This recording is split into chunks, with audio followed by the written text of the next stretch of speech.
Umawang ang mga labi ni Miranda habang pinagmamasdan ang malaking mensyon na nasa harapan niya. Hindi pa rin siya makapaniwala na sa edad na 20 ay magkakaroon na siya ng asawa. Pinagkasundo siya ng matandang lalaki na tinulungan ng magulang niya sa mga hold-upper. At bilang kapalit ay ipinangako na ang nag-iisang uniko-iho nito ay ipapakasal sa kanya. Hindi pa niya ito nakikita. Sa una ay hindi niya matanggap. Pero naisip niya ang mga tulong na binigay ni Don Manuel sa mga kapatid niya. Ito lang naman kasi ang nag-sponsor para magkaroon ng scholarship ang dalawang kapatid niya na nasa high school at malapit na mag-graduate. Hindi niya hahayaan na matulad ang mga ito sa sinapit niya na hindi siya nakapagtapos ng pag-aaral. Hanggang grade 3 lang kasi ang natapos niya. Kahit ganon, marunong siya magbasa at magsulat. Pero hindi lahat ng bagay ay alam niya. Hindi niya kinahiya na tumigil siya sa pag-aaral at mas inuna niya ang pagtatrabaho para matulungan ang magulang niya. Palagi nasa ilalim ng araw sa pagtatanim ng palay. Pero kahit ganon, maganda pa rin siya. Morena ang kulay ng balat niya. Ang kanyang mga mata ay kayumanggi. Itim na itim ang kanyang buhok at ang dulo nito ay parang isang alon. Ang kanyang boses ay tila isang anghel at sobrang inosente. Naku, Ining, pumasok ka na. Kanina pa naghihintay si senyorito sa may sala. Ngumiti siya sa matanda. Nakaramdam siya ng kaba. Paano kung hindi siya magustuhan na magiging asawa niya? Kinuha niya ang maliit na basket kung saan nandoon ang kanyang alaga. Siya nga pala, si senyorito. Sige, may iwan na kita. Sabi ng matanda, akmang pipigilan pa niya ito dahil natatakot siya. Pero mabilis ang hakbang nitong umalis. Sunod-sunod siya napalunok habang pinagmamasdan ang binata sa harapan niya. Nakatalikod ito at nagsasalita ng banyaga. Just give me the... Hindi natapos ni Kaiser ang sasabihin niya nang makita niya si Miranda. Kumunot ang noo niya at pinagmasdan ang dalaga. Literal nga talagang probinsyana ang mapapangasawa niya. Nakasuot si Miranda ng bulaklaking bestida na binili pa ng kanyang nanay sa ukay-ukay. Kulay dilaw ito. Napapalibutan ng bulaklak na bagay naman sa kanya kahit morena siya. Matamis ang ngiti ng dalaga sa kanya. Pansin niya rin na maganda ito. Tumikim siya nang marinig ang sekretarya niya sa kabilang linya. Umiwas siya ng tingin sa dalaga. Hindi pa rin siya makapaniwala na nakuha ng ama niya na ipagkasundo siya at sa isang probinsyana. Just send the documents in my email. Maliwanag niya sabi at binulsa ang cellphone. Namulsa siya naglakad palapit sa dalaga.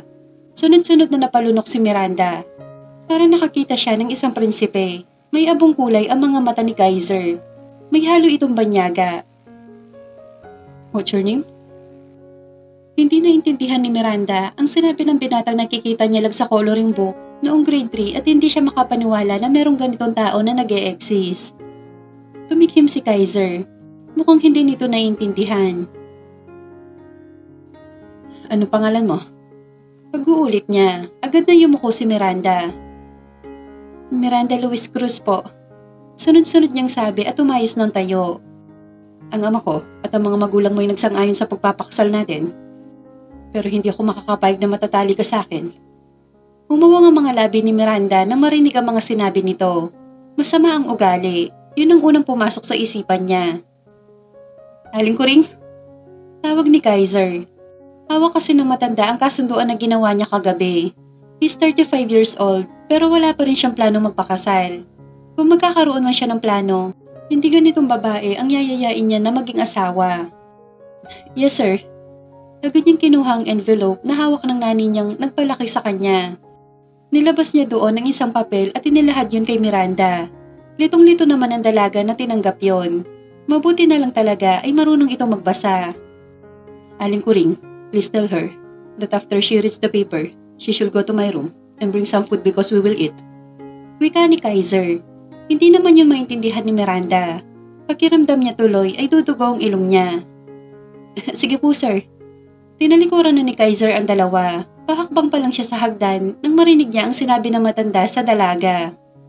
Sabi ni sir, pagkatapos mo daw magbasa ay idadala daw kita sa kwarto niya. Magkakainan daw kayong dalawa. Sunod-sunod siyang napaubo dahil sa narinig niya. Napahawak siya sa kanyang sentido at muli siya napalingon sa dalawa. Wala siya nakitang pagkagulat sa mukha ng dalaga. Manang, ang sabi ko, pagkatapos niyang basahin ang laman ng papel ay pumunta siya sa kwarto ko. At pagkatapos magdala siya ng pagkain. Tumawa naman ang matanda. Okay po sir. Kumaripas ng takbo ang matanda, muli siya napalingon sa dalaga. Inosente ito nakatingin sa kanya, dahilan para magulat siya. What? Inis niyang tanong. Ano, marunong naman ako magbasa pero hindi ko maintindihan ang nakasulat sa papel na to. Nahihiya na saad ni Miranda. Nakasulat kasi yun sa English. Uminit ang magkabilang pisngi niya dahil sa seryosong tingin sa kanya ni Kaiser. Tom, sumunod ka na lang sa akin. Pagsusungit ni Kaiser, bakit sa dami-dami ng babae ay bakit ito pa ang nakuha ng ama niya? Ang dami niya mga problema sa buhay at dumagdag pa ang tungkol sa kasunduan. Maraming mga tao ang gusto siyang patayin dahil marami na siyang napakulong ng mga kriminal. Mabagal ang mga hakbang ni Miranda dahil natatakot siya na baka magkamali siya sa paglalakad at magpagulong-gulong siya sa hagdan. Nang marating nila ang kwarto ni Kaiser kung saan ay nasa dulo ay agad itong binuksan ng binata. Pumasok ka na. Malamig niyang sabi sa dalaga. Tumango naman si Miranda. Mukhang mahihirapan yata siya makisama kay Kaiser dahil masungit at palaging galit. Nang makapasok siya sa loob ng kwarto, namangha siya sa laki at sa mga gamit na ngayon lang niya nakita. Dito rin ba ako matutulog? Tanong niya kay Kaiser na ngayon ay nakasandal sa pader at pinagmamasdan siya. Yes, magkatabi tayo sa kama dahil baka bigla sumulpot si Daddy. Ano nga pala yung nakasulat sa papel? Simple lang naman, Miranda. Babayaran kita kahit magkano dahil sa susunod na Sabado ay kasal na natin dalawa. Ang papel na pipirmahan mo tungkol sa kasal ay gagawin kong fake. Magpapanggap lang tayo na mag-asawa sa harap nila. Pero pag wala na sila, ituturing natin ang isa't isa na hindi magkakilala. Gawin mo ang gusto mo at gagawin ko rin ang gusto ko. Mabuti na lang at hindi siya nautal sa mga sinabi niya. Tulala si Miranda habang pinapanood siya hanggang sa dahan-dahan tumango. Pero paano pag nalaman nila ang tungkol... Basta, galingan mo na lang ang pag-arte mo at huwag ka mag-alala. Gagawa ko ng paraan para agad tayo mag-divorce. Hindi makapagsalita si Miranda dahil hindi niya alam ang sasabihin. Masama ang magsinungaling. Yun ang nasa isipan niya. Pero ano magagawa niya? Ayaw sa kanya ni Kaiser. Pakiramdam niya ay nandidiri ito sa kanya. Maraming tumatakbo sa kanyang isipan. Tulad ng hindi siya maganda, mababang uri siya, mangmang at higit sa lahat, hindi siya karapat-dapat na magustuhan. Sa madaling salita, siya ay lupa at si Kaiser naman ay langit. Naintindihan mo ba? Tanong ni Kaiser, dahan-dahan siya tumango. Mabuti naman, hindi mahirap ipaintindi sa'yo. Nasaktan siya sa sinabi ni Kaiser, parang tingin nito sa kanya ay isang mangmang na mahirap makaunawa. Ilagay mo na lang sa isang cabinet ang mga gamit mo. Dagdag pa nito bago ito tumalikod. Doon lang siya nakahinga na mag-isa na lang siya sa kwarto. Mukhang mahihirapan yata ako dito dahil masungit ang magiging asawa ko. Bulong niya habang inaayos ang kanyang mga gamit. Bumukas ang pinto at nakangiti ang mga labi ni Aling Kuring na naglagay ng tray sa ibabaw ng lamesa. Naku, masaya ako dahil may babae nang dinala si Sir dito at sa upa niya. Nakakatuwa talaga. Ako pa lang po ba ang unang babaeng dinala niya dito? Tumawa ang matanda sa tanong niya. Oo, ikaw pa lang Miranda. Tama ba ako? Opo, ako po si Miranda Luis Cruz. Ikaw pa lang Ineng at sobrang ganda, morena-morena. Nakaramdam siya ng hiya dahil sa papuri nito sa kanya. Salamat po. Eto, kumain ka na. Umalis na si Sir papuntang trabaho. Tumangutang mo siya habang umupo sa kama at inabot ang tinapay. Nagkwentuhan sila ni Aling Kuring. Marami itong sinabi sa kanya. Tulad na noong bata pa si Kaiser, pilyo ito at matigas ang ulo. Natutuwa naman siya dahil kahit papaano may alam na siya. Pero ito ang tatandaan mo, Ineng. Mabait si Kaiser, kaya naman pagpasensyahan mo na lang ang ugali niya. Matamis siyang ngumiti. Nagpaalam na si Manang Kuring kaya siya na lang ang natira sa loob ng kwarto. Napabuntong hininga si Miranda. Hindi niya alam kung anong gagawin niya rito. Kinuha niya ang maliit na basket kung nasaan ang alaga niya. Kumuha siya ng maliit na tinapay at pinakain ito. Dumating ang gabi at mag-isa siyang kumain sa hapagkainan. Nalulungkot siya dahil malayo siya sa kanyang pamilya at hindi siya sanay na kumain mag-isa. Tinawag niya si Manang Kuring para samahan siya pero tumanggi ito. Napalingon siya sa pinto nang marinig ang tawanan. Nabitawan niya ang kutsara na hawak niya nang makita ang braso ni Kaiser na nakapalupot sa bewang ng isang babaeng sexy. Kulang na lang ay lumabas na ang dibdib nito sa suot na fitted tube dress. Kinagat niya ang kanyang labi nang mapagmasdan ang paghaplos ng babae sa dibdib ni Kaiser. Agad siyang umiwas nang makita ang pagdampi ng labi ni Kaiser sa babaeng kayakap nito. Itinuon na lang niya ang kanyang mata sa plato. Hindi niya alam kung bakit siya nasasaktan. Ito pala ang ibig sabihin ng sinabi sa kanya ni Kaiser na gagawa ito ng dahilan para maghiwalay silang dalawa. Ito ang pumatol sa ibang babae at hindi pa sila kasal ay nasasaktan na siya. Rinig na rinig niya ang halinghing nila, tila ba hindi sinasadya ni Kaiser na ipakita sa kanya ang mga yon. Hindi na niya kayang makinig pa sa mga naririnig. Ito ang unang beses na makarinig siya ng ganon. Tinakpan niya ang kanyang mga tenga at patakbong umakyat sa hagdan. Nang marating niya ang kanyang kwarto, napasandal siya sa pinto. Hindi niya alam kung bakit siya umiiyak sa ganong eksena na kanyang nakita. Nagulat siya nang may kumatok sa pinto. Pinunasan niya ang kanyang mga luha at kinalma ang sarili. Nang maramdaman niyang maayos na siya, binuksan niya ang pinto. Si Kaiser yon. "May kailangan ka?" tanong ni Miranda. "Of course, dahil kwarto ko to at dito ako matutulog." Tumabingi ang ulo niya upang makita kung nandoon ang babaeng kahalikan nito. Malapad kasi ang katawan ni Kaiser. "Anong sinisilip mo dyan?" Inis na tanong ni Kaiser. Umayos si Miranda at wala siya nakitang ibang tao doon. "Nasaan na yung babaeng kahalikan mo?" Umawang ng konti ang labi ni Kaiser. Pakiramdam niya ay namangha siya. Sumilay ang ngiti sa labi niya. Sabay taas ng kilay at lumapit sa mukha ni Miranda. "Nagsiselos ka ba?" Daglagan pa nga ni Miranda. Siya? Nagsiselos? Bakit naman siya magsiselos? Hindi pa naman sila mag-asawa. At isa pa, wala naman siyang gusto kay Kaiser. Anong karapatan niya para maramdaman yon? Hindi. Diretsahang sabi niya. Napahawak si Kaiser sa leeg niya. Napahiya siya sa kanyang tinanong. Bumuntong hininga na lamang siya at pumasok sa loob ng banyo. Napahawak si Miranda sa dibdib niya. Dahil naramdaman na naman niya ang kakaibang tibok sa puso niya. Sinara niya ang pinto at hinintay ito lumabas ng banyo. Ilang minuto pa ay napabangon siya sa kama nang bumukas na ang pinto ng banyo. Nanlaki ang mata niya nang mapagmasdan ang itsura ni Kaiser. Kitang-kita niya ang malapad nitong dibdib at tanging isang puting tuwalya ang nakapulupot sa bewang nito. Bumagsak siya sa kama at tinakpan ng kanyang mga mata. Kung ano-ano na lang ang nakikita niya ngayong araw. Ilang oras siyang ganito hanggang sa gumalaw ang kama, kaya naman bumangon siya at tinalikuran si Kaiser. Ito ang kauna-unahang pagkakataon na may makakatabi siya lalaki. Niyakap niya ang unan. Sobrang lakas ng kalabog ng puso niya na para lalabas na sa dibdib niya. "Pwede ba, Miranda?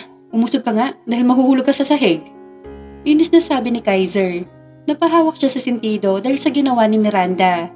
Nakatalikod ito sa kanya at ramdam niyang naiilang ito. Kinuha niya ang libro at nagbasa na lamang.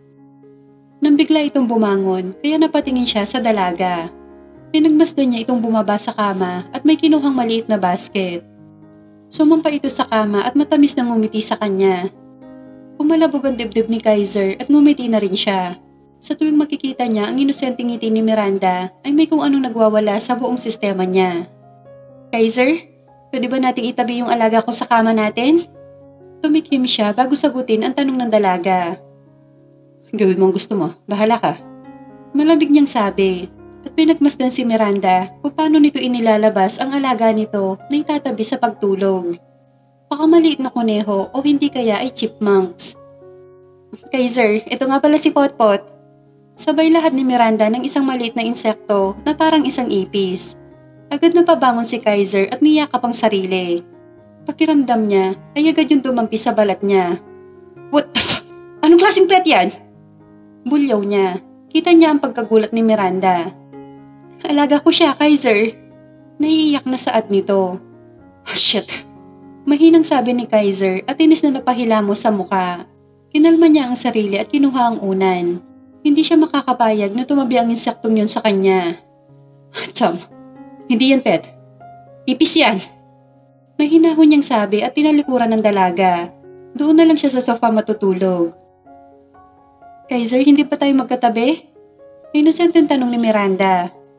"Hindi, matulog ka na. At kung may panali ka, itali mo yung alaga mo. Napapanguso siya dahil sa sinabi ni Kaiser. Pag ginagawa niya yon, hindi makahinga ang alaga niya. Hindi naman talaga yun ipis. Isa yung sa lagubang. Pinalik na lang niya si Potpot sa loob. Pagkagising niya ay wala na yun sa tabi niya. Pinagmasdan niya si Kaiser na nakahiga na at nakatalikod sa kanya. Kinagat niya ang pang-ibabang labi niya na makitang lampas ang 2 hita nito sa sofa. Kaiser, sigurado ka ba na ayaw mo dito sa kama? Wala na si Potpot, binalik ko na siya. Hindi niya natapos ang sasabihin niya nang mabilis itong tumayo, bitbit ang unan. Humiga ito sa kama na nakatalikod sa kanya, napangiti na lang siya. Mukhang takot si Kaiser kay Potpot. Mahinang bulong niya at napahagigig. Matulog ka na, Miranda. Bigla siya napahiga nang marinig ang inaantok na boses nito. Naging maayos ang pagtulog niya at nawala ang kaba na nararamdaman niya. Mukhang wala namang gagawing masama sa kanya si Kaiser. Kinaumagahan, maaga siya nagising. Kahit walang alarm clock, kusang bumabangon ang katawan niya. Sa probinsya kasi, nagigising siya ng alas 5. Inayos niya ang unan at pinagmasdan ng pinata. Mahimbing ang tulog nito. Inayos niya ang kumot bago umalis sa kwarto. Manang, ano po bang pwedeng gawin ko? Tanong niya na makarating siya sa kusina. Kita niyang busy ang ilang mga katulong sa pagluluto. Naku, senyorita, kami na po ang bahala dito. Umiling siya, ayon niyang pinagsisilbihan siya. Gusto ko pong tumulong. Pangulit niya sa matanda. Manang, mamaya ko na lang po ito lalabhan. Sabi ng isang katulong na pumasok sa kusina. Lumapit doon si Miranda at tinagaw ang basket na may mga puting polo. Ako na po maglalaban nito. Sunod-sunod na umiling ang mga katulong at akmang kukunin niyo sa kanya. Mabilis siya lumabas ng kusina. Napangiti na lang siya. Hindi siya prinsesa para pagsilbihan. Meron na ring sabon panlabas sa ibabaw ng basket at downy. Hinanap niya ang bombahan pero wala siyang makita. Hanggang sa mapadpad siya sa swimming pool. Napangiti siya. May ilog pala dito? Kulay asul nga lang. Wika niya at binuhos niya ang isang sachet na sabong panlaba at isa-isang kinuskos ang mga puting polo. Samantala, nagising si Kaiser sa malakas na alarm ng cellphone niya. Napatingin siya sa katabi niya pero wala na doon si Miranda. Inayos niya ang sarili bago lumabas ng kwarto. Agad niyang hinanap ang dalaga hanggang sa may isang katulong siya nakasalubong at tinanong kung nasaan si Miranda. Bigla ito napalunok. May problema ba? Tanong niya. Hindi makatingin sa kanya ang katulong. Kasi po si Senyorita Miranda po ay nagpresenta na siya na ang maglalaba. Pasensya na po sir. Hahanapin ko po siya at babawiin ang mga labahan. Napahawak siya sa noo niya. Hindi na siya nagulat sa ginawa nito dahil bukod sa laking probinsya, alam na rin niya ang personalidad nito dahil sa sinabi ng ama niya. Lumabas siya ng mansyon at hinanap si Miranda. Nalaki ang mata niya nang makitang bumubula ang swimming pool. Miranda! Sigaw niya. Magandang umaga, Kaiser. Nakangiting sabi nito sa kanya. Mabilis ang mga hakbag niya. Ano ginagawa mo dito? Galit niyang tanong. Tumingala sa kanya ang dalaga. Naglalaba, Kaiser. Napamura siya nang mapagmasdan niya ang dalaga. Lantad na ang itim nitong bra dahil basa na ang suot nitong white t-shirt at basa na rin ang panjama nito. Hinawakan niya ang braso nito para itayo. Hindi mo gawain to, Miranda. At isa pa, bakit sa swimming pool ka naglalaba? Ilog, di ba? Kulay asul nga lang. Hindi yan ilog. Binitawan niya ang kamay ni Miranda at agad niyang hinubad ang t-shirt niya. Kita niya ang paglaki ng mga mata ng dalaga. Tinapon niya yon at nasalo naman ni Miranda. Magbihis ka na. Baka makita ka pa ng mga bodyguard. Sunod-sunod siyang napamura. Sige, sabi ni Miranda na ngayon ay namumula ang tenga hanggang muka. Nang maisuot niya ang t-shirt, agad siyang hinila ni Kaiser papasok sa mansyon. Kaiser, yung mga nilabhan ko. Sabi ni Miranda. Pabayaan mo na yon. Napanguso si Miranda at napatingin siya sa kamay nilang magkahawak. Nang marating nila ang kwarto, binitawan na siya ni Kaiser. Nang humarap ito sa kanya, namumula ito. Miranda, sa susunod huwag kang makikialam sa gawaing bahay. Alam ko sanay ka may ginagawa. Pero dahil nandito ka na, sanayin mo ang sarili mo na huwag mangialam. Paano na lang kung dumating si Daddy at makita ang ginawa mo? Susumbatan niya ako. Napayuko siya nang sigawan siya ni Kaiser para siyang maiiyak. Pasensya na, hindi ko na uulitin yon. Napahilamos na mukha si Kaiser sa sobrang galit na nararamdaman niya. Hindi niya napigilan yon. Huminahon siya. Alam niya sa sarili niya na hindi siya galit sa ginawa nito. Galit siya dahil paano na lang kung may makakita sa bra na suot nito. Huwag mo nang uulitin yon. Ayusin mo ang sarili mo. Pagkatapos bumaba ka na. Malamig niyang sabi at kumuha ng t-shirt. Nang makalabas siya ng kwarto, sinuntok niya ang pader. Ano ba nangyayari sa kanya? Wala naman siya pakialam sa mga babae. Sam, nababalo ka na, Kaiser. Singhal niya sa sarili. Mabilis na naligo si Miranda dahil nasa isip niya ay baka magalit na naman si Kaiser. Pagkatapos niyang maligo, sinuot niya ang isang bestida na kulay puti. Mahilig siya sa mga bestida. Ayaw niya na masyadong revealing. Nang makababa na siya, nakita niya na nag-aalmusal na si Kaiser. Magandang umaga. Bati niya. Napalingon sa kanya ang binata. Uminit na naman ang pisngi niya nang bigla na lamang siyang pagmasdan nito. Umupo ka na. Malamig na sabi nito at umiwas ng tingin sa kanya. Nagsimula na siyang kumain. Paminsan-minsan ay napapatingin siya kay Kaiser at namuntik na siyang mahuli na bilaukan siya. Sunod-sunod siyang uminom ng tubig. Bilisan mong kumain dahil may pupuntahan tayo. Ganun ba? Sige. Pinilisan talaga ni Miranda ang pagkain niya. Pailing-iling naman si Kaiser sa kanya. Pagkatapos nilang kumain, sinenyasan siya nito na sumunod sa kanya dahil may mga pupuntahan sila. Isang mamahaling itim na kotse ang sumalubong sa mga mata niya. Pinagbuksan pa siya ni Kaiser. Hiyang-hiya siya na pumasok at ikinabit ang seatbelt. Naging tahimik ang biyahe nila hanggang sa marating nila ang isang mall. Muli na naman siya pinagbuksan ni Kaiser. Kaiser, gulat na sabi niya nang pumulupot ang braso nito sa payat niyang bewang. Baka mawala ka. Malamig na sabi nito. Tumangutango na lang siya.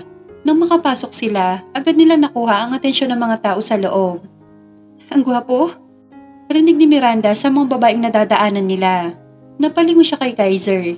Amoy na amoy niya ang mamahaling pabango nito. Wala siyang makita reaksyon dito. Binitawan siya nito para umakyat sa escalator. Litong-lito naman si Miranda dahil ngayon lang siya nakakita ng ganon.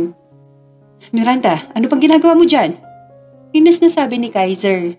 Pinagsaklop niya ang mga daliri niya at nahihiya siyang tumingin dito. Kaiser, hindi ko marunong sumakay dyan. Rinig niya ang mahinhin na mura nito. Kaiser! Sigaw niya nang papalayo na ito sa kanya. Stay there! Sigaw nito sa kanya kahit hindi niya yun maintindihan. Tumangutango siya. Inis na hinagod ni Kaiser ang kanyang buhok. Ramdam niya ang tingin ng mga tao sa kanila. Doon siya sumakay sa isang escalator na pababa. Nang makaapak na siya sa sahig, agad lumapit sa kanya si Miranda. Nagulat siya nang umiiyak itong yumakap sa kanya. Kita niya sa mga mata ng tao na sinisisi siya kung bakit umiiyak ngayon si Miranda. Sam, Miranda, huminahon ka lang. Pagpapakalma niya dito. Iniangat ng dalaga ang mukha nito. Umuwang ang labi niya nang mapagmasdan niya ang naluluha nitong mga mata. Inabot niya ang pisngi nito para punasan ang mga luha nitong walang tigil sa pagtulo. Akala ko iniwan mo na ako. Umawang ang mga labi niya nang marinig ang sinabi ni Miranda. Yun pala ang dahilan kung bakit umiiyak ito. Hindi kita iiwan. Mahinahon niyang sabi. Napalabi ito sa harapan niya kaya hindi niya mapigilang pagmasdan ang mapulang labi ni Miranda. Kumalabog ang dibdib niya ng sobrang lakas. Bago pa siya tuluyang mabaliw, kinarga niya na lang ito. Kaiser! Tawag sa kanya ni Miranda. Nagsalubong ang dalawang kilay niya nang makita ang pamumula ni Miranda. Hindi mo naman kailangang gawin to, Kaiser. Gusto niyang ngumisi pero pinigilan niya ang sarili. Kung hindi ko gagawin, gagawa lang tayo ng eksena sa baba. Seryosong sabi niya. Nang marating na nila ang dulo, dahan-dahan niyang binaba si Miranda. Pinagbasdan niya ang pag-ayos nito ng bestida. Simple lang pero maganda. Sabi niya sa kanyang isipan. Dahan-dahan niyang kinalas ang kanyang necktie. Tila nahihirapan siyang huminga habang pinagmamasdan ang mga kilos ni Miranda. Hindi ito nag-aarte, natural lang kilos nito. Salamat Kaiser ha. Napalunok siya nang sundan ng mga mata niya kung paano kinagat ni Miranda ang pang-ibabal labi nito. Ayos ka lang Kaiser, namumula ang tenga mo at lieg. Agad siyang tumalikod nang marinig ang sinabi ni Miranda. Hindi siyang napahilamos ng muka. Tara na. Mabilis siya naglakad. Pumunot naman ang noo ni Miranda habang pinagmamasdan ang mabilis na paglalakad ni Kaiser. Pumasok sila sa isang clothing shop. Good morning sir, madam. Agad siya lumapit sa braso ni Kaiser kaya nagulat ito. Natatakot siya, baka kasi kung anong masabi niya. Ibigay niyo lahat ng nababagay sa kanya. Kumisla pa mga mata ni Miranda nang marinig ang sinabi ni Kaiser. Pero, tinaasan siya ng kilay ni Kaiser kaya hindi niya natapos ang sasabihin niya. Dahan-dahang kumalas ito sa kanya at agad na humawak sa kanya ang dalawang babae at kinaladkad siya sa mga branded at mamahaling damit. Umupo si Kaiser at pinagmasdan si Miranda. Hindi niya mapigilang mapangiti na makita ang itsura ng dalaga. Nahihiya ito at nalilito sa mga nangyari. Pinagmasdan niya lamang ito hanggang sa pumasok ito sa loob ng dressing room. Hinintay niyang lumabas ito. Inayos ni Miranda ang suot niyang yellow tube dress. Hapit na hapit ito sa katawan niya. Nahihiya siya lumabas pero wala na siyang nagawa nang tinawag na siya ng isang sales lady. Nang makalabas siya, kita niya ang pagbuka ng mga labi ni Kaiser. Hinipit niya ang buhok sa tenga niya at nahihiyang ngumiti. Masyadong revealing to, Kaiser. Sabay baba niya ng dress. Yes, it's so revealing. I don't like it. Hindi niya yun naintindihan. Palitan niyo. Sunod-sunod na tumango ang dalawang sales lady. Muli siyang hinila sa loob at binigay ang isang dress. Kinalas ni Kaiser ang necktie niya. Kanina niya pa ito nararamdaman na sobrang kakaiba. Ngayon ay isang mahabang damit na ang suot ni Miranda na hanggang tuhod. Tamang-tama lang sa kanya at hindi revealing. Napangiti siya habang pinagmamasdan ng sarili sa harapan ng salamin. Hindi rin siya nagtagal sa loob nang pinalabas siya ulit ng sales lady. Pinagmasdan siya ulit ni Kaiser. Kumalabog ang dibdib niya nang ngumiti ito at tumayo para lapitan siya. Mas bagay sa'yo yan. Pero ito naman ang lumantad. Turo nito sa taas ng dibdib niya. Agad niyang tinakpan ito. Pero mas okay na yan kaysa naman lumantad yung mga hita mo. Baka makagat ko. Ano? Sabi ni Miranda. Hindi niya naintindihan ang huling sinabi nito. Wala. Let's go. Babayaran ko na yan. Tumalikod na ito sa kanya. Sumunod naman siya. Laglagan pa nga niya nang marinig ang presyo. 100,000 yun? Kaiser, paano ko ito mababayaran? Laki nun. Ibalik na lang natin to. Wala kang babayaran. At isa pa, regalo ko na yun sa'yo. Bago ka umalis sa mansyon. Hindi niya mapigilang malungkot at agad naman napansin niyo ni Kaiser kaya tumikim ito. Tara, hanapan naman kita ng sandals. Saad nito at nagsimula na maglakad. Hinabol niya si Kaiser. Sapat na ang dress na binili nila. Ayaw niyang dagdagan ang utang na loob sa binata. Alam niyang bibili pa ito ng mamahaling gamit para sa kanya. Kaiser, ayos lang. Habol niya dito, ngunit nakapasok na ito sa isang store. Umupo ka na dyan, ako na magsusukat sa paa mo. Umuwang ang mga labi niya nang marinig ang sinabi nito. Umupo siya at pinagmasdan si Kaiser na tinitignan ang mga sandals na inaabot sa kanya ng sales lady. Ngumuso siya nang mapansin ang mga sales lady na kulang na lang ay sumubsob sa dibdib ni Kaiser sa sobrang lapit ng mga ito. This. Malamig na saad ni Kaiser at kinuha ang dalawang pares na pulang sandals. Lumapit siya kay Miranda. Nalaki ang mga mata nito na mahawakan niya ang paa nito, malinis at higit sa lahat, walang bahid na peklat. Lumingon siya sa dalaga na namumula na ang buong mukha nito. Hindi niya mapigilang ngumisi at itinaas ang isa niyang kilay. Just relax. Pangaasar niya, umiwas ng tingin sa kanya si Miranda. Kaya ko naman, Kaiser, hindi naman pilayan pa ako. Umiling-iling siya. Hayaan mo na lang akong gawin to. Nang maisuot niya na ang sandal sa paa ni Miranda, pinagmasdan niya ito mula ulo hanggang paa. Ang isa niyang kamay ay nakahawak sa batok niya. Nahihirapan siyang pagmasdan ng dalaga, lalo na ang mga labi nito at mahabang mga hita. Gusto niyang kagatin yon. Kaiser, salamat. Doon siya natauhan sa kahibangan niya na magsalita si Miranda. It's fine. Malabig niyang saad at nilahad ang card. Binigay niya yon sa isang sales lady. I will buy you a branded bag. Ibig ko sabihin, bibilhan kita ng bag. Muli itong umiling-iling. Kaiser, sobra na talaga to. At isa pa, hindi naman ako mahilig sa mamahaling gamit. Kahit hiram at pinaglumaan na, ayos lang sa akin. Namangha siya sa sinabi ni Miranda dahil lahat ng babaeng kilala niya ay mahilig sa mga branded at mamahaling gamit. Kakaiba talaga siya. Saad niya sa kanyang isipan, ngumiti ito sa kanya. Kumain na lang tayo bago umuwi sa mansyon.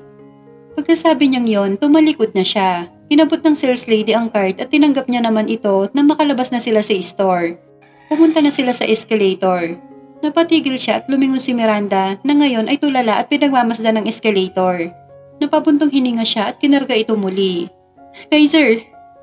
Huwag ka na makulit, kung hindi ihuhulog kita. Naitikom ni Miranda ang kanyang sasabihin nang marinig ang sinabi ni Kaiser. Humawak na lamang siya sa matigas na braso nito. Amoy na amoy niya ang mamahalin pabango nito. Hanggang sa paglabas ng mall, hindi na siya binaba ni Kaiser. Nang marating nila ang parking lot, doon lang siya binaba. Napahawak siya sa kanyang pisngi at pulang-pula na yon. Pumasok ka na, Miranda. Sige. Welcome, sir, madam. Bati ng waiter pagkarating nila sa restaurant. Tumangulang si Kaiser.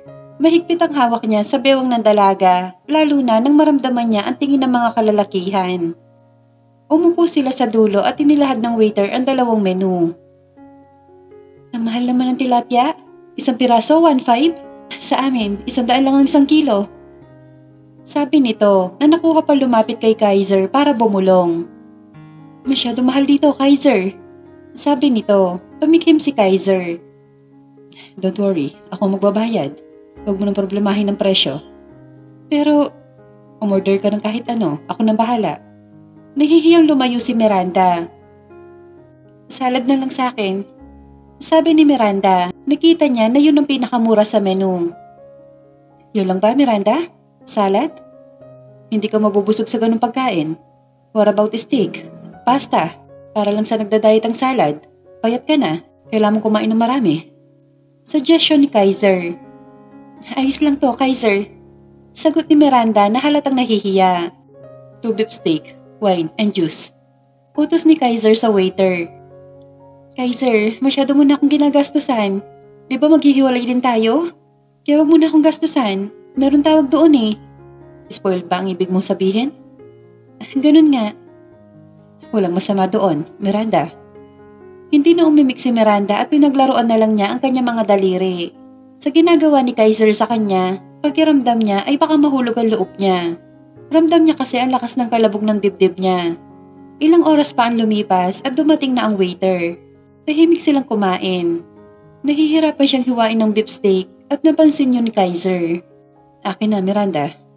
Sabi ng binata. Hindi na hinintay na ibigay ni Miranda ang plato sa kanya dahil siya lang mismo ang kumuha noon para hiwain ang maliit na karne. Ngayon lang niya ito ginawa sa isang babae. Para tuloy gusto niyang punutin ang kontrata na ginawa niya. Gusto niyang subukan ang relasyon nilang dalawa ni Miranda. Lalo na't nakikita niya sa dalaga ang gusto niya sa magiging asawa niya. Bakit hindi niya subukan ng dalaga? Total ay 2 araw na lang at ikakasal na sila. Yun ang gumugulo sa kanyang isipan. Nang mahiwa niya ang mga karne, dahan-dahan niyang inilapag ang mga yon. Miranda? Tawag niya kaya napahinto ito sa pagsubo ng karne. Wala. Sabi ng binata at umiling. Pagkatapos nilang kumain ay umuwi na sila sa mansyon. Hindi nakatulog na maayos si Kaiser dahil marami ang gumugulo sa kanyang isipan. Pinagmasdan niya si Miranda na nakayakap sa kanya. Hindi ito ang unang beses na ginawa yun ng dalaga. Bakit hindi nating subukan ang pagsasama natin dalawa? Sabi niya at hinaplos ang buhok ni Miranda. I want you to be my wife. And it doesn't seem hard to love you. If I need to court you, I will. Dahan-dahang umalis sa pagkayakap si Miranda pero nahigpit niya itong niyakap. Hindi na kita papakawalan, Miranda. Susubukan kitang magustuhan. Dahil kapag pinakawalan kita, alam ko magsisisi ako. Bulong niya sa tenga nito. Kinaumagahan, sabay silang nag-almusal. Maaga siyang pumasok sa trabaho pero bago siya umalis, hinalikan niya sa pisngi ang dalaga na kinagulat nito. Napangiti na lang siya nang tumalikod. Hindi mawala ang ngiti niya hanggang sa pagpasok sa opisina niya. Ngunit naglaho yon nang magpakita ang ex-girlfriend niyang si Luisa. What are you doing here, Luisa? Lumapit ito sa kanya at bago pa dumampi ang labi nito sa pisngi niya, mahina niya itong tinulak. So it's true, Kaiser? That you are going to be married to a probinsyana girl? So cheap. Umigting ang panga niya nang marinig ang sinabi ng dati niyang kasintahan. Niloko siya nito at pinagpalit sa trabaho niya kaya hindi niya alam kung bakit ginugulo pa rin siya nito. Siguro ay nagsisisi pero huli na. At isa pa, hindi nga siya sigurado kung naging girlfriend niya ba talaga ang dalaga dahil kailangan niya lang naman ito kapag nakakaramdam siya ng libido sa katawan. Don't call her cheap, Luisa. Between the two of you, you're the cheaper one. Nabigla si Luisa sa sinabi ni Kaiser. Kaiser, ginagamit ka lang niya para makakuha ng pera sa'yo. Tulad ng ginawa niya sa daddy mo. Get out. O ipapakalagkat kita sa office ko. Bulyaw ni Kaiser. Umayos ng tayo si Luisa. Matalim ang kanyang mga mata. Pagsisisihan mo to, Kaiser. Pagbabanta nito bago umalis. Napahawak siya sa noo niya at marahas na kinalas ang necktie niya. Alas 3 na nang umalis siya sa opisina. Pero bago siya umuwi, dumaan siya sa flower shop para bumili ng kumpol na pulang rosas para kay Miranda. Sigurado po ako, sir, na magugustuhan to ng asawa niyo. Sabi ng tindera. Hindi na siya nahiya pa na ipakita ang ngiti niya. Habang nagmamaneho siya, tinitignan-tignan niya ang bulaklak. Excited na siyang umuwi. Gusto niyang makita ang reaksyon ni Miranda. Nang makapasok na siya sa subdivision, mabilis niyang pinatakbo ang kotse hanggang sa marating niya ang mansyon. Bumaba siya at agad na hinanap si Miranda sa loob ng mansyon. Wala ang mga katulong ngayon dahil pina-day off niya. Naabutan niya si Miranda sa kusina na nagluluto. Mukhang alam na niya ang paboritong kulay ni Miranda, dilaw, dahil nakasuot ito ng bestidang plain na dilaw. Hey, wika niya. Natawa siya nang magulat si Miranda. Kaiser, nakakagulat ka. Mahina siyang tumawa at inilahad ang bulaklak na hawak niya. Seryoso nakatingin si Miranda doon. Para sa'yo. Sa akin? Sa'yo. Tinanggap yun ni Miranda. Subukan natin. Kumunot ang noo niya sa sinabi ng binata. Ang alin? Tungkol sa kasal. Gusto kong subukan na magustuhan ka. At alam kong hindi ako mahihirapan na magustuhan ka. Umuwang ang mga labi niya at hindi niya alam kung anong sasabihin kay Kaiser. Parang kahapon lang ay nakita niyang may kahalikan ito. Tapos ngayon ay sasabihin sa kanya na gusto nitong subukan ang pagsasama nila. Paano kung hindi gumana? Bakit bigla nagbago ang plano mo, Kaiser? 2 araw pa lang. Hindi ito nakasagot. Mapait siyang napangiti. Baka nabigla lang ito sa mga nangyayari. Miranda. Alam ko masyadong madali, pero gusto kong subukan. Mapait siyang napangiti nang marinig ang mga yon. Paano kung hindi gumana? Iiwan mo ko? Emotional yung binitawan ang mga salitang yon. Hinawakan ni Kaiser ang kamay niya. Ramdam niya ang pag-iingat nito upang hindi siya masaktan. Hindi ko gagawin yon, Miranda. Seryosong sagot nito sa kanya. Kaiser, walang kasiguraduhan sa mundo na to. Paano pa kaya ang nararamdaman mo?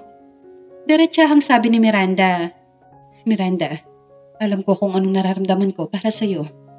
Kapag naiisip ko na peke ang marriage certificate natin, parang nakokonsensya ako at nanghihinayang napakawalan ka. Kaya mo kong ligawan kita. Kahit anong pagsusuyo gagawin ko para makuha ang matamis mong oo. Napangiti siya. Ramdam niya rin ang paghihirap ni Kaiser sa pagsasalita ng Tagalog. Pero kinaya niya ito para magkaintindihan sila. Pumapayag na ako. Hindi niya natapos ang sasabihin nang yakapin siya ni Kaiser at mahigpit na halikan ang ibabaw ng ulo niya. Salamat, Miranda. Gagawin ko ang lahat. Hindi kita sasaktan. Pangako ko yan. Napangiti na lamang siya at gumanti ng mahigpit na yakap. Sana nga, Kaiser. Huwag mo akong sasaktan, ha? Dahil ikaw pa lang ang lalaki na gustuhan ko. Nang araw na yon, ginawa nga ni Kaiser ang lahat para makuha ang matamis na oo niya. Ang kasungitan nito ay naging malambing pa. Pansin niya ang pagiging clingy nito sa kanya. Nasa veranda sila at nasa likod si Kaiser habang yakap siya. Masaya siya dahil lahat ng hinihiling niya ay binibigay nito. Bukas, kasal na tayo. Gusto ko ito maging espesyal. Pero paano kung hindi ko pa makuha ang matamis mong oo? Postpone natin? Agad siyang napalingon sa sinabi nito. Kaiser, wag. Hindi mo pa ako sinasagot. May honeymoon pa naman pagkatapos ng kasal. Nakangising sabi ng binata, ang mga salitang yon gusto niyang asarin si Miranda. Oh, di sasagutin na kita. Nagulat siya, pero kalaunan ay tumawa. Kita niya sa mga mata ni Miranda na seryoso ito. Inabot niya ang pisngi at masuyong hinaplos ito. Sinasagot mo na ako? Tumango si Miranda. Kung ganon, unahin na natin ang honeymoon. Sabay karga niya kay Miranda at napakapit ito sa braso niya. Tawang-tawa siya habang naglakad hanggang sa marating nila ang kama. Dahan-dahan niyang binaba si Miranda. Pwede na ba kitang angkinin? Tanong ni Kaiser sa kanya. Hindi niya napigilan ng kabahan dahil gagawin na nila ang ginagawa ng mag-asawa. Sa laki ni Kaiser, sigurado malaki din ang alaga nito. Kaiser, malaki ba yung sayo? Sabay hawak niya sa magkabilang pisngi niya habang sinasabi ang mga salitang yon. Humalakak ito. Huwag mo kong tawanan, Kaiser. Seryoso ako. Lumapit ito sa kanya kaya napaatras siya. Makikita mo rin. Bulong nito sa tenga niya at nakuha pa nitong kagatin ang tenga niya. Hinawakan na ni Kaiser ang dalawang balikat niya para dahan-dahan siyang ipahiga sa kama. Habang pinagmamasdan ni Kaiser si Miranda, hindi niya mapigilang kagatin ang labi niya. Maingat niyang aangkinin ito. Hindi niya itutulad sa mga babaeng naikakama niya. Si Miranda ay iba sa mga babae na kilala niya. Parang isang magandang kristal na kailangang protektahan. Napakaliit niya, kaya natatakot siyang masaktan niya ito. Kaya naman susubukan niyang pigilan ang panggigigil. Hinawakan niya ang dulo ng t-shirt niya at hinubad yon.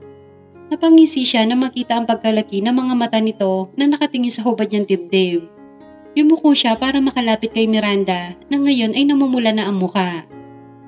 Touch me, Miranda. Touch me. Paus niyang sabi. Napalunok naman ito. Nanginginig ang mga kamay nitong inabot ang dibdib niya. Napasinghap siya nang dumapo ang maliit at mainit nitong kamay sa dibdib niya. Haplos lang yun pero nababaliw na siya.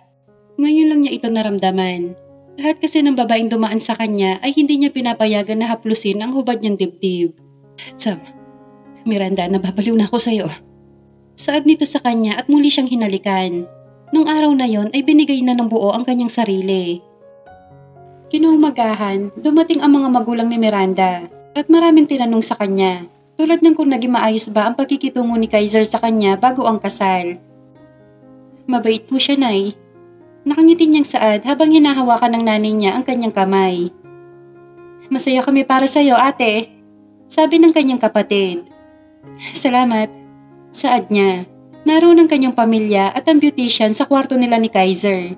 Excited na siya para mamaya. Medyo masakit pa rin ang pagitan ng hita niya dahil sa ginawa nila ni Kaiser. Ngunit hindi niya yung ipinahalata sa lahat. Ayusin na po namin ang bride. Saad ng beautician. Bumalik ang nanay at kapatid niya sa kanyang pisngi at niyakap naman siya ng kanyang tatay. Ang ganda niyo po, madam. Simple lang pero sobrang ganda. Napangiti siya sa sinabi ng beautician. Napalingon siya nang may babaeng pumasok sa loob ng kwarto. Nakangiti ang mga labi nito at maganda. Pwede bang iwan niyo muna kami? Saad nito. Tumango ang mga tao at umalis kaya silang dalawa na lang ni Miranda ang naiwan. So ikaw palang pakakasalan ni Kaiser? Nice meeting you. I'm Luisa. Saad ng babae na may ngiti sa labi. Nakaramdam siya ng kakaiba sa babaeng nasa harapan niya. Pasensya na pero hindi kita kilala. Sabi ni Miranda. Tumawa si Luisa at inilahad nito ang isang kahon sa harapan niya. Kunot noon niyang tinignan yon. Para sa'yo. Regalo ko sa'yo yan. Tanggapin mo. Saad ni Luisa. Tinanggap ni Miranda yon. Buksan mo na, Miranda. Mamaya na lang. Buksan mo na. Galit na saad ni Luisa. Binuksan ni Miranda yon at kinuha ang isang cellphone. Buksan mo yung cellphone. Utos ni Luisa. Binuksan niyo ni Miranda at nanlaki ang kanyang mga mata habang pinagmamasdan ng video at pinapakinggan. Sex video yon ni na Kaiser at Luisa. Miranda, sa tingin mo ba talaga kaya ka mahalin ni Kaiser? Magiging tulad ka lang sa amin, bayarang babae, o madaling salita, comfort woman. Nabitawan ni Miranda ang cellphone at namuo ang luha sa kanyang mga mata. Huwag ka mangarap na mamahalin ka ni Kaiser. Ginagamit ka lang niya dahil sa kagustuhan ng ama niya. Dagdag pa nito, alam niya naman yon, pero sabi sa kanya ni Kaiser ay susubukan nila. Ang napanood niyang video ay matagal na yon pero nasasaktan siya sa isipan na nasa harap niya ang babaeng pinaligaya din ni Kaiser tulad ng ginawa sa kanya kagabi. Iwan mo na siya, Miranda. Kung hindi ka lang dumating, hindi ako iiwan ni Kaiser. Lalo na buntis ako. Pagsisinungaling ni Luisa. Napangiti siya na makita ang itsura ni Miranda na nasasaktan sa mga kasinungalingan na pinagsasabi niya.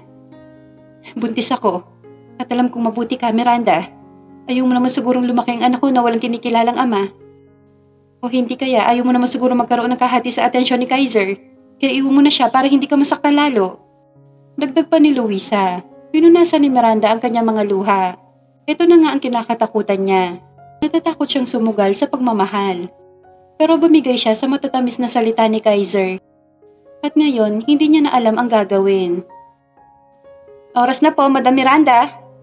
Sigaw ng beautician sa labas. Kinuha ni Luisa ang cellphone na hawak niya. At muling sinabi nito na wag na siyang pumunta sa simbahan kung saan naghihintay si Kaiser. Ayos lang po kayo, Madam? Tanong ng beautician na makalapit ito sa kanya. Tumango lamang siya. Nauna na ang pamilya niya sa simbahan. Nang makapasok siya sa bridal car, tulala siya. Gugustuhin niyo bang may kahati sa atensyon ni Kaiser? Lalo na mayroong batang magiging involved? Kung sumipot siya sa kasal at nagsama sila, kaya niya bang mabigyan ng anak si Kaiser? Paano kung hindi? Iiwan siya nito at pipiliin si Luisa dahil nagdadalang tao ito? Napahila mo siya ng muka dahil walang tigil sa pagbuhos ang kanyang mga luha. Nasasaktan siya. Kung kailan natutunan na ng puso niyang mahalin si Kaiser, ay ganito pa ang mangyayari. Huminto ang bridal car, senyales na nasa simbahan na sila. Pinunasan niya ang kanyang mga luha at inayos ang sarili. Pilit ang mga ngiti na lumabas siya ng simbahan. Mabagal ang mga hakbang niya paakyat sa pinto ng simbahan. Kahit anong pagpipigil niya sa mga luha niya ay bumabagsak ang mga yon. Akala ng mga tao ay luha yon dahil masaya siya. Ang hindi nila alam ay luha yon dahil nasasaktan siya. Dahan-dahan bumukas ang pinto. Napaayos nung tayo si Kaiser na makita si Miranda. Nanginginig ang kanyang mga kamay. Napatingin siya sa kanyang ama na tinapik ang balikat niya. Sobrang saya nito at gusto niyang umiyak. Congrats anak. Thank you Dad. Nakangiting saad ni Kaiser. Ngunit naglaho ang mga yon nang tumalikod si Miranda at tumakbo pababa ng hagdan. Pumalabog ang dibdib niya at nanghina siya. Nagkagulo ang mga tao. Mabilis siya tumakbo at hinabol si Miranda. Miranda! Sigaw niya. Paulit-ulit niyang tinawag ang pangalan nito hanggang sa makita na lang ng kanyang mga mata ang pagsakay nito sa taxi. Nanlumo siya. Napahawak siya sa pader para siyang babagsak dahil sa nangyari. Iniwan siya ni Miranda. Tila nabingi siya at wala nang narinig. Bumagsak ang kanyang mga luha. Bakit nakuha ni Miranda na iwan siya? Kung hindi pa ito handa sa kasal, dapat kinausap siya nito. Pero ang nakuha niyang sagot kahapon ay excited ito sa kasal. Bakit ngayon nakuha siyang iwan nito sa simbahan? Pinagsusuntok niya ang pader at paulit-ulit na tinawag ang pangalan ni Miranda. Lumapit sa kanya si Luisa at agad niyang hinawakan ito sa braso. May ginawa ka ba sa kanya? Sigaw niya. Wala Kaiser. Pagsisinungaling nito. Bullshit! Sigaw niya. Mabilis siyang naglakad at kinuha ang susi sa driver ng bridal car. Nang makapasok siya sa loob ng kotse, pinaghahampas niya ang manibela. Anak, buksan mo to!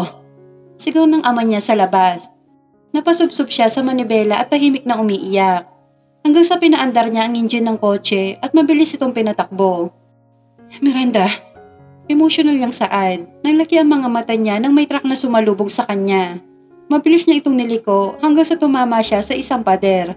Basag ang harap ng salamin ng kotse at tumama ang mga pirasong salamin sa kanyang mata. Bago niya ipikit ang mga mata, nakuha pa niyang banggitin ang pangalan ni Miranda sa huling pagkakataon.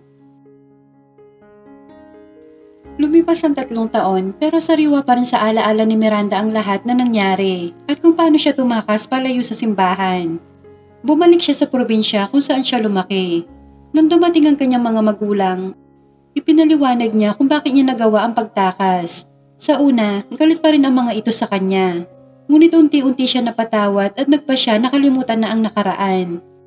Minsan, gustong itanong ni Miranda sa kanyang mga magulang kung ano ang nangyari sa oras ng kasal. Ngunit nahihiya siya. Noong araw na bumalik siya sa probinsya, 1 buwan natuklasan niyang buntis siya. Sinuportahan siya ng kanyang mga magulang. Masakit man sa kanyang loob ang ginawa niya, ay tama ang naging desisyon niyang iwan si Kaiser para sa anak nila ni Luisa. Ngunit naging unfair siya para sa kanyang anak. Hindi niya alam na magbubunga ang ginawa nila ni Kaiser. 2 lalaki ang ipinanganak niya. Muntik nang maging delikado ang buhay niya Ngunit nilakasan niya ang loob at nagdasal hanggang sa nakaraos din siya. Sa pagitan ng kanyang mga magulang, salit-salitan sila sa pag-aalaga sa kambal. Dahil isa siyang online seller, yun ang trabaho niya. Nag-umpisa siyang magbenta ng mga damit na binili niya sa ukay-ukay at binibenta sa kanyang Facebook page. Sa una, nahihiya siya dahil hindi siya sanay. Ngunit dahil kailangan niyang kumita para sa kambal, kinapalan niya ang kanyang muka. Noong Enero, nagsimula siya magbenta ng mga damit. Sa simula ay mahina ang mga order. Ngunit noong dumating ang Marso, mayroong misteryosong account na palaging bumibili ng kanyang paninda. Hanggang sa umabot ng Hulyo. Ganun pa rin ang ginagawa ng misteryosong customer na to. Masaya siya, ngunit mayroon din takot. Baka psychopath o stalker niya ito. Kahit hindi pa niya napapadala ang package sa customer, agad siya nakakatanggap ng pera sa kanyang GCash account. Minsan, sobrang pera ang natatanggap niya. Kamukha niyo talaga ang papa niyo. Mahina niyang saad habang pinagmamasdan ang dalawang kambal na malapit na magdalawang taon.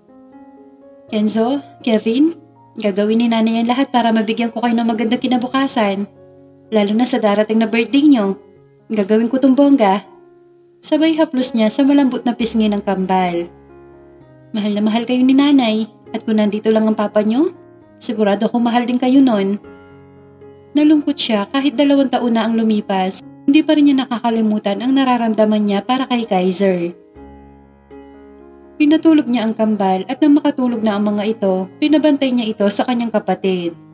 Dahil mag-online seller pa siya, inayos niya ang kanyang sarili. Nakasuot siya ng half-shoulder bestida na lagpas tuhod. Nakalugay ang maikling buhok niya hanggang balikat. Inayos niya ang kamera. Magandang gabi sa inyo. Hintayin mo muna natin na umabot ng 1K views bago tayo magsimula.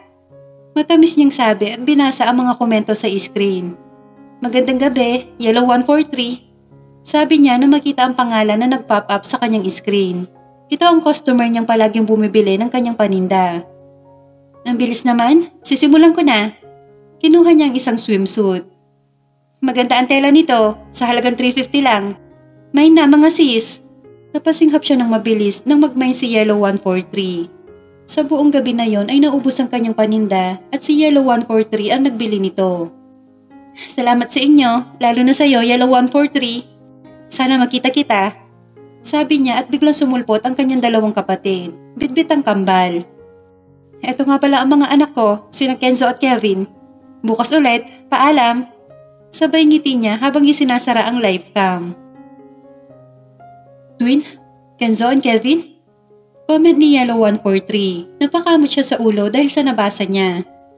Oo, Yellow 143, anak ko sila. Sige, tapos na ang live. Salamat ulit. Sabi niya at tinapos na ang live. Umupo siya at kinuha ang 2 kambal para ipadede. Tumunog ang cellphone niya at nanlaki ang mata niya nang makita ang halagang natanggap niya mula kay Yellow 143. 20,000 yon. Sobrang laki ng ipinadala nito. Dahil sa halagang 5,000 lang naman ang dapat na bayaran. Hindi niya makontak si Yellow 143 dahil naka-private ang account nito. May problema ba ate? Tanong ng kanyang kapatid. Nagpadala na naman ng sobra si Yellow 143 ng pera. Sabi niya, naku ate, block mo na yan. Baka manyak yan o kaya psychopath. Ang sabi ng kapatid niya. Baka nga, sabay iling. Kinabukasan, nagising siya sa isang malakas na pagyugyog sa balikat niya. Umupo siya nang matanaw ang kapatid niya na namumutla, kaya napabangon siya. Ano meron? Tanong niya. Nandito siya. Kumunot ang noo niya. Sinong siya? Si Kaiser ate, nandito siya. Napatayo siya sa sobrang gulat. Agad niyang hinanap ang kambal sa crib, pero wala na roon. Napalingon siya sa kapatid niya. Hindi namin inaasahan na darating siya, kaya kinuha namin ang kambal para aliwin sana. Pero nagulat kami nang marinig ang tunog ng kotse at nang bumukas ito ay si Kaiser ang bumaba. Karga niya ngayon ang kambal ate. Kumari pa siya ng takbo at wala na siyang pakialam kung anong itsura niya. Napahinto siya na makita si Kaiser na nakangiti habang pinagmamasdan ng kambal na nasa bisig nito. Ngunit nang makita siya, biglang naglaho ang ngiti nito sa kanya at naging seryoso. Kaiser? Mahina niyang saad. Tinakasan mo na nga ako, Miranda, at hindi mo pa sinabing may anak tayo. Kung hindi ko pa nakita sa live mo, hindi ko malalaman. Laglagan pa nga niya sa narinig.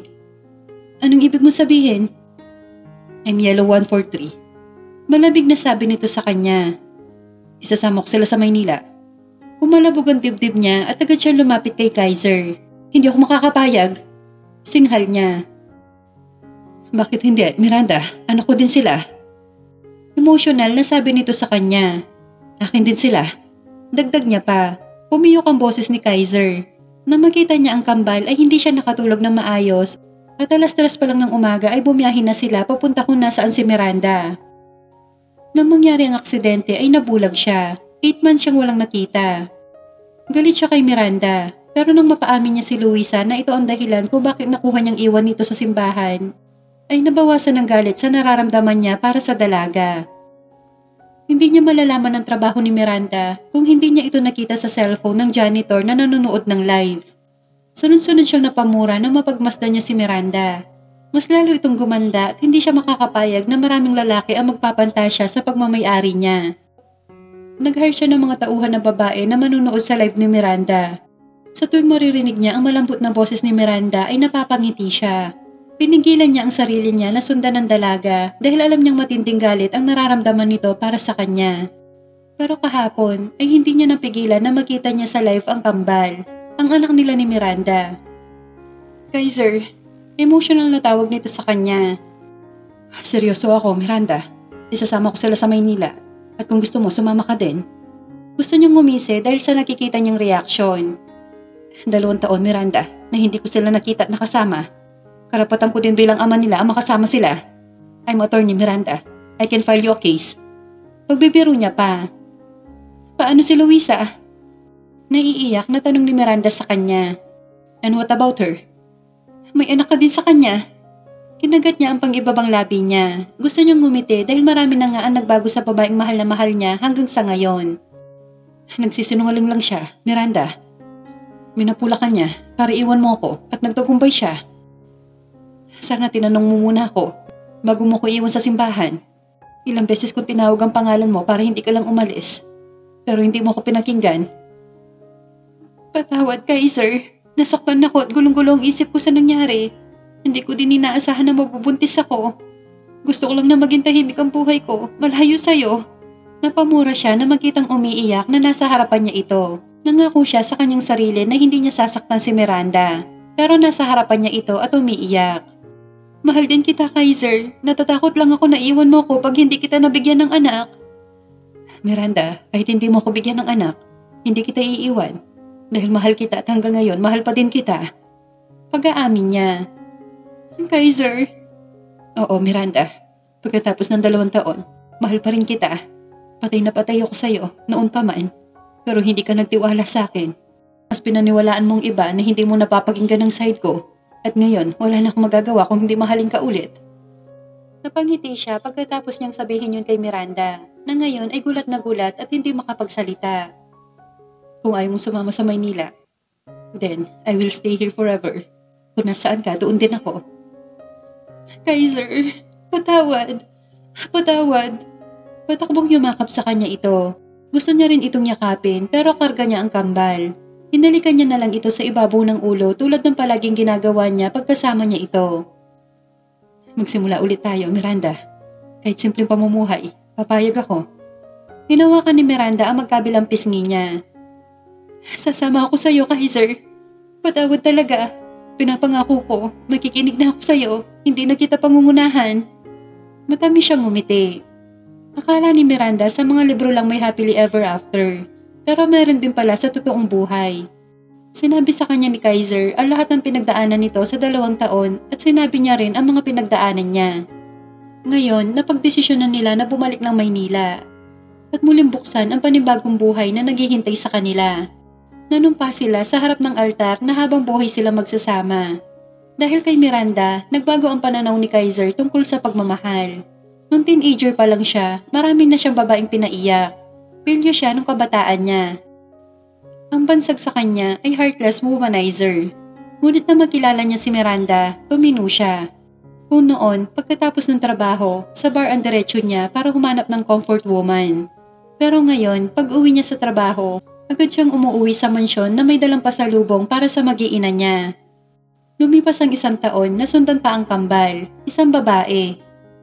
Miranda, sigurado ka ba na itatabi natin yung alaga mo? Tukoy ni Kaiser sa salagubang na nasa unan. Namatay na ang unang alaga ni Miranda, bago na ito. She loves animals pero kakaiba nga lang. Oo, Kaiser. At hindi ito ipis, it's salagubang. I don't care, Miranda. Salagubang man yan, huwag na nating itabi. Besides, it's our cuddle time. Sabay ngisi ni Kaiser at mabilis na hinubad ang t-shirt na suot niya. Napasinghap naman si Miranda. Kaiser naman, 3 na ang anak natin. Baka magising sila. Bulong nito dahil nasa loob ng kwarto nila ang 3 taon na kambal at 9 months na baby girl. Then, hinaan lang natin. Kaiser, I want to cuddle with you, Miranda. And I want to spank you so hard. Tinakpan niya ang bibig ni Kaiser dahil sa pinagsasabi nito. Lagi mo naman yung sinasabi eh. Sabay nguso niya. Natatawan tinanggal ni Kaiser ang kamay niyang nasa bibig nito. Yes, kasi inaakit mo ko. Nakakaakit ang ganda mo. Your moan, everything about you nakakaakit. Kahit ngumiti ka lang ay naaakit ako. It means I'm crazy over you. Bulero. Totoo yan. Kaya put your pet in the basket and let's cuddle. Hindi naman kita mapipigilan. Agad na hinawakan ni Kaiser ang 2 balikat niya at pinahiga niya sa kama. Agad itong umibabaw sa kanya. Yes, I'm Kaiser, ang makulit mong asawa. Mrs. Romualdez? Ako na lang ang mag-aalaga sa kanila bukas dahil hindi ka makakalakad na maayos pagising mo. Mahina siyang napatili nang hinalikan na ni Kaiser ang leeg niya. Habang lumilipas ang araw, mas lalo niyang minamahal si Kaiser at ganun din ito sa kanya. Kaiser is clingy pagdating sa kanya. Kahit marami ng babaeng harap-harapan na nagpakita ng motibo sa asawa niya, wala itong pakialam dahil ang mga mata nito at puso ay para lamang sa kanya. I love you, Kaiser. I love you too, Miranda. Alam nila sa isa't isa na marami pa silang pagdadaanan, pero sisiguraduhin nilang pagkikinggan nila ang isa't isa dahil mahalaga ang communication para mapatibay ang isang relasyon.